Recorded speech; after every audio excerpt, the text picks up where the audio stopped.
안녕하세요, 제이드입니다.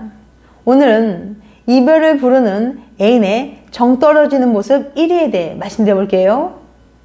구독과 좋아요, 알림 설정까지 해주실 거죠? 그럼 바로 시작할게요.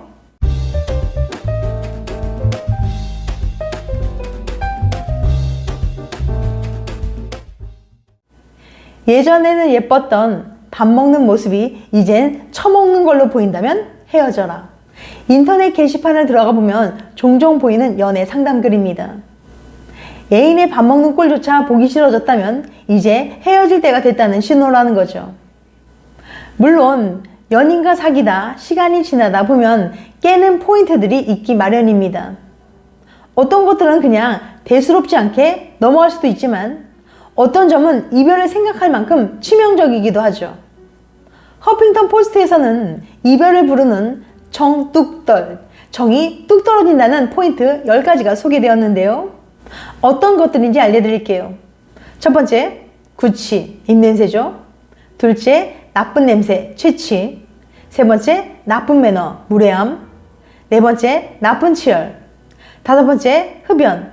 여섯 번째, 머리카락 기름기. 일곱 번째, 데이트 중에 전화하기. 여덟 번째, 지나친 자기. 아홉 번째, 전자담배. 열 번째, 문신이었습니다. 즉, 인용한 결과에 따르면 정뚝떨 포인트 1위는 구취였어요. 무려 3분의 2가 꼽았는데요. 그 다음으로는 취취나 문신 등이 뒤를 따랐습니다. 그러니까 이별을 부르는 애인의 정 떨어지는 모습 1위는 바로 구취라는 거죠. 하지만 자주 양치를 해도 입냄새가 나는 사람도 있습니다. 구취가 고민인 사람들은 대화할 때 자신감이 떨어지고 심할 경우 사회생활에 문제가 된다고 해요. 그런데 구취는 어떨 때 심해지는 걸까요? 마스크 착용으로 매일 자신의 입냄새를 맡는 사람들이 많아졌는데요. 그런데 구취가 이상하다는 것을 스스로 깨닫는 경우는 10명 중에 1명 정도로 매우 적다고 합니다.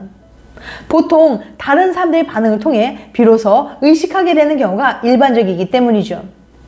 건강 전문 매체 하이닥에 따르면 음식으로 인한 냄새는 구강위생 관리를 통해 해결할 수 있지만 악취가 심한 경우 질병 때문일 확률이 높아 정확한 원인을 알아내는 것이 중요하다고 합니다.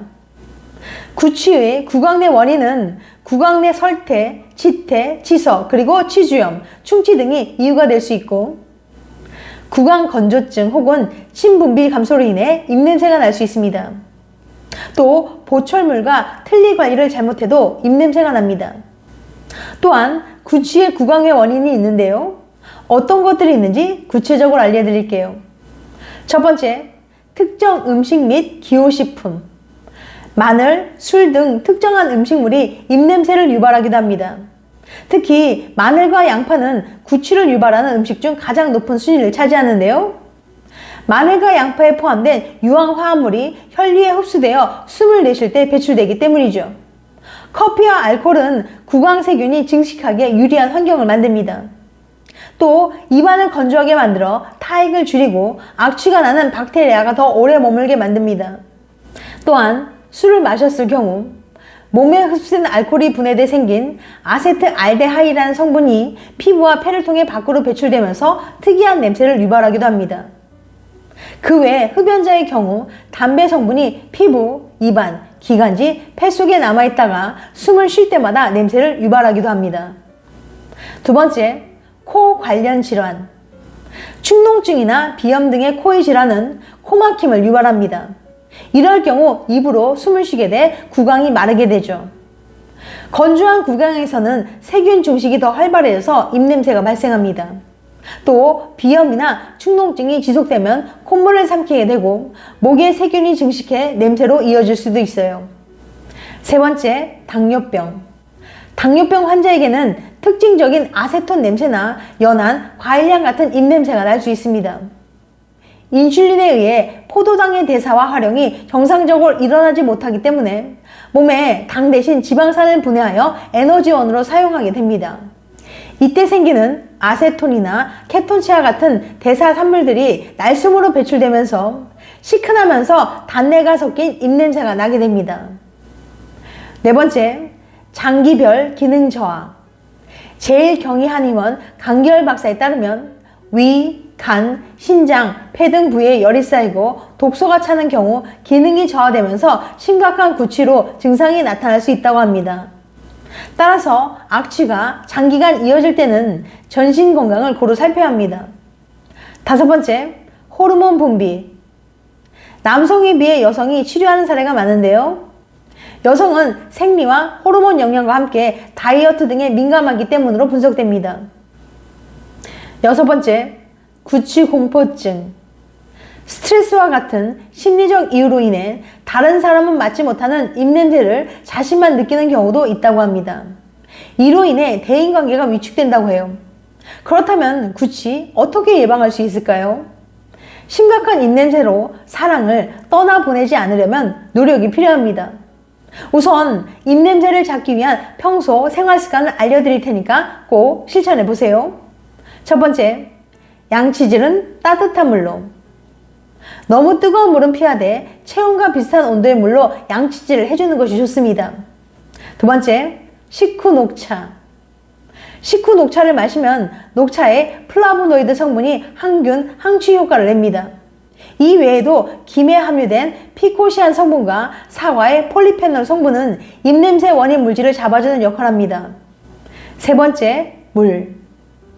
냄새가 없는 액체는 입에서 박테리아가 먹는 찌꺼기를 씻어내는 데 도움을 줍니다. 구취의 원인은 냄새나는 음식만이 아니에요. 입안의 박테리아가 더 문제랍니다. 입안에 있는 미생물이 음식물 입자와 죽은 세포를 먹고 구취를 유발하는 화합물을 생성하거든요. 또한 물은 침 생성을 촉진하여 지속적인 세정제 역할을 하면서 음식과 음료의 악취 물질을 씻겨줍니다. 네 번째, 무설탕 껌 씻기. 껌도 입냄새 제거에 도움이 되는 방법입니다. 자일리톨은 구강 박테리아를 막아주기 때문에 자일리톨이 첨가된 무설탕 껌은 구취를 없애는 데 효과적이에요. 또 껌을 씹으면 물과 마찬가지로 타액 생성을 촉진합니다. 다만 설탕이 포함된 껌은 오히려 입냄새를 유발할 수 있어요. 보스턴 미국 치대 터프츠 폴 반케비치 조교수는 자일리톨 껌을 씹는 효과를 충분히 얻으려면 식사 후 최소 5분 동안 씹을 것을 권장한다고 말합니다. 5번째, 과일이나 야채. 아삭한 식감의 농산물은 대부분 음식 입자들을 빼는데 도움을 주기 때문에 구취 퇴치에 효과적입니다. 또 피망, 브로콜리, 자몽, 레몬, 오렌지와 같은 비타민C가 풍부한 음식은 입냄새의 주요 원인인 구강 박테리아가 살기 힘든 환경을 만듭니다. 6번째, 요구르트. 일본의 한 연구에 의하면 6주 동안 하루에 2번 프로바이오틱 박테리아가 함유된 무설탕 요구르트를 먹으면 냄새를 유발하는 화합물 수치를 낮춰 구취를 감소하는 것으로 밝혀졌습니다. 7번째, 오이. 수분 함량이 많은 오이는 입안을 건조하지 않게 해줍니다. 구취의 원인일 수 있는 구강 건조를 해결해주고 섬유질이 음식물 찌꺼기를 제거해줄 수 있습니다.